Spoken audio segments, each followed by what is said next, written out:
जय हिंद दोस्तों, राष्ट्रीय की प्रगति यूट्यूब चैनल में आप सभी का बहुत बहुत स्वागत है और मैं हूं दीपक राठौर। दोस्तों, पाकिस्तान की शुरू से ही एक आदत रही है और उसका इतिहास भी रहा है कि जब जब उसने भारत से जंग लड़ी है वो भारत से हारा है और हारने के बाद भी उसने अपनी हार स्वीकार नहीं की है। अपनी आवाम को और पूरी दुनिया को उसने यही चूरन दिया है कि हम जीते हैं, हमने भारतीयों के छक्के छुड़ा दिए, हमने भारतीयों को धूल चटा दी। लेकिन सच कुछ और ही होता है। आपने दोस्तों देखा होगा 1971 की जंग के बारे में भी पाकिस्तान यही बोलता है कि हम जीते थे, जबकि पूरी दुनिया जानती है कि भारत ने पाकिस्तान के 2 टुकड़े कर दिए थे। अभी पहलगाम आतंकी हमले के बाद भी भारत ने जो ऑपरेशन सिंदूर किया था मई में, ऑपरेशन सिंदूर में पूरी दुनिया को पता है कि क्या हुआ था। भारत ने मार मार के इन पाकिस्तानियों को सुअर बना दिया था। लेकिन फिर भी पाकिस्तानी बोलते हैं कि हमारा जो ऑपरेशन उन मरसूस था वो कामयाब रहा। इन्होंने तो झूठा जश्न तक मना दिया था। इनका जो चीफ ऑफ आर्मी असीम मुनीर था उसे इन लोगों ने फील्ड मार्शल बना दिया था ताकि आवाम को ये चूरन दिया जा सके कि देखो हम जीते हैं और इस जीत की खुशी में हमने असीम मुनीर का प्रमोशन कर दिया है।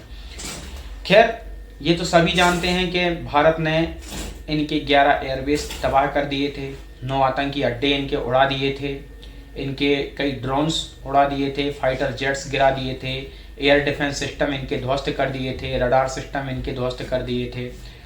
ये पूरी दुनिया जानती है। लेकिन उसके बाद भी ये बेशर्म पाकिस्तानी क्या बोलते हैं कि नहीं हम जीते थे। ये पाकिस्तानी ऐसे हैं कि हमारी सेना धूल चटा कर इनको मारती है, उसके बाद भी ये खड़े होकर धूल ऐसे झाड़ते हुए बोलते हैं कि नहीं हम जीते थे। इसलिए दोस्तों, हमारे रक्षा मंत्री राजनाथ सिंह जी ने अभी हाल ही में एक बयान दिया है कि सिंध भले ही पाकिस्तान का हिस्सा हो लेकिन सभ्यता के हिसाब से, सभ्यता की दृष्टि से वो भारत का हिस्सा है। सिंध की जमीन हमारी नहीं है लेकिन सरहदें बदल सकती हैं, जो बॉर्डर है वो आज भी बदल सकती है। क्या पता कल सिंध भारत में मिल जाए, ऐसा उन्होंने कहा है। अब जैसे ही हमारे राजनाथ सिंह जी ने ये बात बोली, वैसे ही पाकिस्तान के इस्लामाबाद में हलचल हो गई, चिंताएं बढ़ गई, वहाँ पर चिट्ठी लिखे जाने लगी। वहाँ के जो विदेश मंत्रालय है पाकिस्तान का वो निंदा करने लगा कि हम निंदा करते हैं भारत के बयान की। आप निंदा ही करते रहना, लेकिन जिस दिन भारत को जो करना होगा ना वो डायरेक्ट कर देगा, तुम निंदा ही करते रह जाओगे। और ऐसा कोई नई बात नहीं बोली उनने। सिंध प्रांत जो है पाकिस्तान का, उसके कई इलाकों में भारत 1971 में कब्जा कर चुका है। पंजाब में भी 1971 के युद्ध में भारत ने पंजाब प्रांत जो है पाकिस्तान का, उसके कई इलाकों पर कब्जा किया था। और 1972 में, यानी लगभग 1 साल बाद, भारत ने सिंध के कई इलाकों और पंजाब के कई इलाकों जिन पर कब्जा किया था, उन्हें जो शिमला समझौता हुआ था उस समझौते के बाद छोड़ा था, इंसानियत के तहत, कि ठीक है यार, मानवता का परिचय देते हुए हम छोड़ देते हैं इनकी ज़मीन। हाजी पीर दर्रे पर भी हमारी सेना 1965 में ऑलरेडी, जो पीओके है, पाकिस्तान का पीओके, हालांकि है तो हमारी कश्मीर, हाजी पीर पर भी कब्जा कर लिया था हमारी सेना ने। लेकिन 1966 में जो ताशकंद समझौता हुआ था उसमें फिर से मानवता का हवाला देते हुए हमारी सेना ने उस समय वापस उनको वो ज़मीन दे दी थी।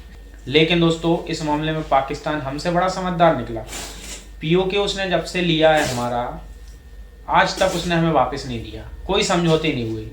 भारत की तरफ से तो कई समझौते हो गए लेकिन इनकी तरफ से कोई समझौते नहीं हुए। यानी भारत के द्वारा एक प्रकार से ये रणनीतिक भूल हुई है दोस्तों। भारत को इनकी ज़मीन वापस नहीं करनी चाहिए थी। और रही बात सिंध प्रांत पर कब्जे की, तो 1971 में भारत तो पहले ही कब्जा कर चुका है और भारत अभी भी कब्जा कर सकता है, क्योंकि दोस्तों सिंध पर कब्जे की एक वजह भी है। वजह यह है कि सिंध प्रांत जो है वहाँ पर 70% हिंदू रहते हैं दोस्तों। तो हिंदू वहाँ रहते हैं, इस हिसाब से तो सिंध प्रांत को भारत को कब्जा कर ही लेना चाहिए। भारत को ज़्यादा कुछ नहीं करना। आप ये मैप देखिए, ये जो लाइन दिख रही है ना सीधी बॉर्डर से, बस ये लाइन खींच देनी है। ये लाइन खींच देनी है, 100 किलोमीटर के आसपास अंदर घुस के ये लाइन खींच देनी है। ये पूरा एरिया भारत अपने अंदर आराम से कर सकता है। भारतीय सेना का मुकाबला पाकिस्तान कर भी नहीं सकता। और यहाँ से कराची पोर्ट इनका ज़्यादा से ज़्यादा 100-150 किलोमीटर दूर ही रह जाएगा। तो कराची पोर्ट भी इनका पास हो जाएगा, तो ये और पाकिस्तान के लिए चिंता की बात हो जाएगी।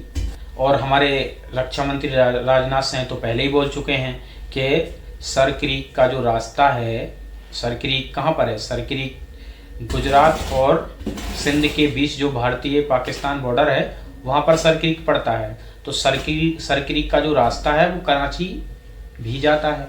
ये हमारे राजनाथ सिंह पहले ही बोल चुके हैं। इस पर भी पाकिस्तान को आपत्ति हुई थी।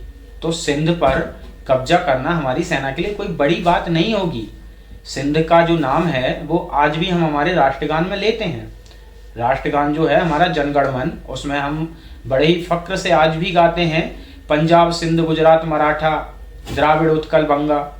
यानी हमने आज भी सिंध का नाम हमारे राष्ट्रगान से नहीं हटाया। इसका मतलब क्या है कि हम सिंध पर कब्जा कभी भी कर सकते हैं और यही भाषा पाकिस्तान को समझ में भी आएगी। पाकिस्तान को शांति की भाषा समझ में नहीं आएगी, ना आदर्शवाद की, मानवता की, इंसानियत की। ये भाषा ये लोग नहीं समझते। ये लोग मार काट की भाषा ही समझते हैं। जब भारत मारता है तभी इन्हें समझ में आती है, फिर इनकी बातें भी बदल जाती हैं। तो आप इस पर क्या कहेंगे दोस्तों, कमेंट में जरूर बताएं। वीडियो अच्छा लगा तो लाइक करें, शेयर करें, चैनल को दोस्तों सब्सक्राइब भी करें, बेल आइकन को भी दबा दें। जय हिंद, वंदे मातरम, जय श्री राम।